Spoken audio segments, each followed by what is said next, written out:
Department of horticulture के अंदर इस वक्त गवर्नमेंट ऑफ इंडिया की सेंट्रल स्पॉन्सर्ड बहुत सारी स्कीम्स हैं जो अंडर इम्प्लीमेंटेशन है। उसमें सबसे बड़ी जो है मिड है, mission for integrated development of horticulture है, ठीक है। PMDP है, RKVY है, SMAM है, उसके बाद PMKSY है, प्रधानमंत्री कृषि सिंचाई योजना है। तो डिफरेंट सारी स्कीम जो है इस वक्त अंडर इम्प्लीमेंटेशन है।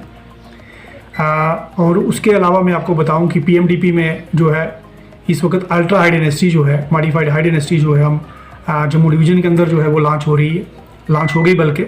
तो इस साल में आपके माध्यम से सभी में जो हमारे डिस्ट्रिक्ट डोडा के जितने भी किसान भाई, बागवान भाई हैं, उनसे ये रिक्वेस्ट रहेगी, ये गुजारिश रहेगी कि इस हाई डेंसिटी जो है इसको लगाएं। इसके मैं आपके माध्यम से ये बताऊं कि इसके क्या मेजर बेनिफिट्स हैं।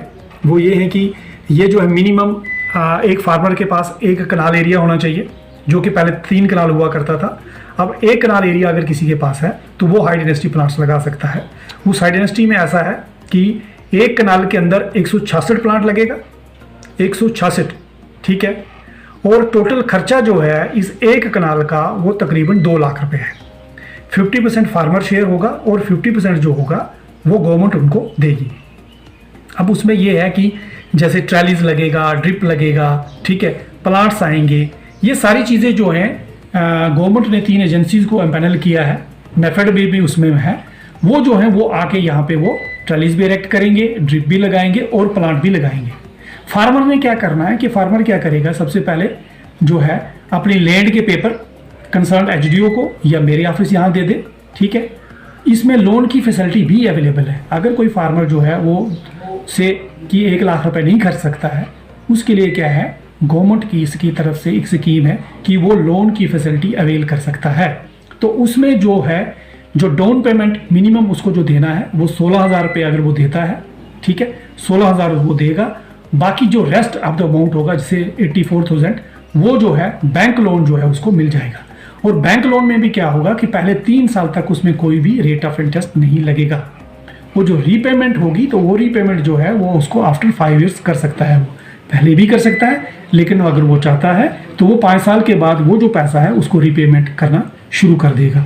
प्लांट्स किस किस्म के होंगे, कौन से प्लांट्स होंगे इस स्कीम के तहत? बिल्कुल, प्लांट्स मैंने आपको बताया हाई डेंसिटी प्लांट्स होंगे। M9 रूट स्टॉक एक आता है जो ड्वार्फ रूट स्टॉक होता है। ये जो प्लांट है बिल्कुल छोटा प्लांट होगा। आप इससे ही अंदाज़ा लगा सकते हो कि ये 1 कनाल के अंदर, जहाँ पे ट्रेडिशनल प्लांट्स हमारे जो हैं वो 15 से 20 पौधे आते हैं, लेकिन ये प्लांट्स उसमें कितने आएंगे, 166 पौधा आएगा। तो ये ड्वार्फ किस्म का प्लांट है।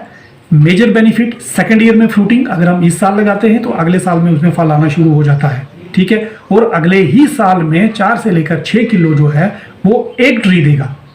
और इसमें जो वैरायटीज़ भी होंगी उनके जो मैच्योरिटी टाइम होगा वो मैच्योरिटी टाइम भी अलग अलग है। से कि कोई वैरायटी जो है हमारी अगस्त में मैच्योर हो रही है, कोई सितंबर में हो रही है और कोई अक्टूबर में हो रही है, ताकि जब हमारा फ्रूट आए, हार्वेस्ट हो, तो मार्केट के अंदर एक गलत पैदा ना हो, मार्केट के अंदर फ्रूट जो है वो स्लोली उतरे।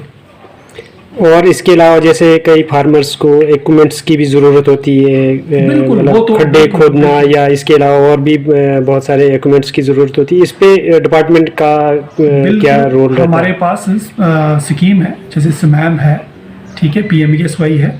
उसमें जो है टूल किट जो है वो हम फार्मर को देते हैं। इस साल भी हमने बड़े सारे टूल किट्स जो हैं, जो लोग जो हमारी स्कीम्स को अडॉप्ट कर रहे हैं उसी में जो है वो टूल किट की फैसिलिटी भी है। वो भी 50% कास्ट फार्मर को देनी है और 50% जो है हमने देनी है।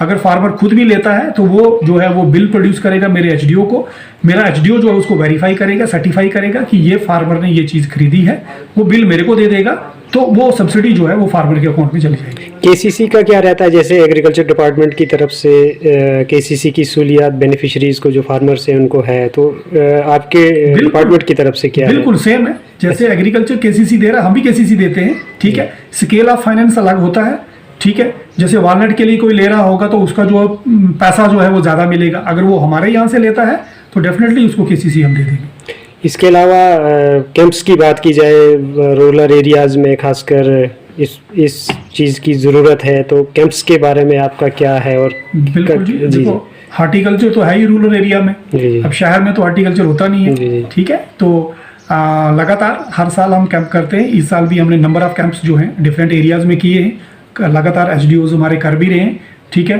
तो और भी अगर स्पेसिफिक किसी एरिया की अगर ये डिमांड हो कि वहाँ पे जो है एक स्पेशल कैंप जो है कन्वीन किया जाए, ठीक है, तो वो भी कैंप जो है हम करते रहते हैं। लेकिन और भी कैंप्स जो आने वाले टाइम में और ज़्यादा कैंप्स जो हैं और अवेयरनेस जो है फार्मर्स को खासकर में बिल्कुल ये दुरुस्त है कि स्टाफ की कमी है, लेकिन बावजूद उसके जो है हम पूरी जो है हमारा जितना भी स्टाफ अवेलेबल हमारे पास है वो पूरी शिद्दत के साथ काम कर रहा है, एरियाज में जा रहा है, ठीक है, मैक्सिमम, क्योंकि अब हम ग्रुप्स में लोगों को मिल रहे हैं, हमारे लोग जो हैं, ताकि जो इन्फॉर्मेशन है वो मैक्सिमम लोगों तक जो है वो डिसेमिनेट हो जाए। क्या मैसेज देना चाहेंगे फार्मर्स को या जो भी बेनिफिशरीज है? इस मैसेज हम यही देना चाहेंगे कि डिपार्टमेंट के साथ जुड़े रहिए, ठीक है, कोई भी परेशानी कोई दिक्कत हो मेरे एसडीओज को या मेरे को कॉल कर सकते हैं, ठीक है, और जो है टाइमली ऑपरेशंस जो हैं उनको जो मिस ना करें। टाइमली अगर दवाई हमें कहीं पे करनी है, फर्टिलाइज़र हमने कहीं पे देना है, तो वो जो है वो टाइमली वहाँ पे होना चाहिए।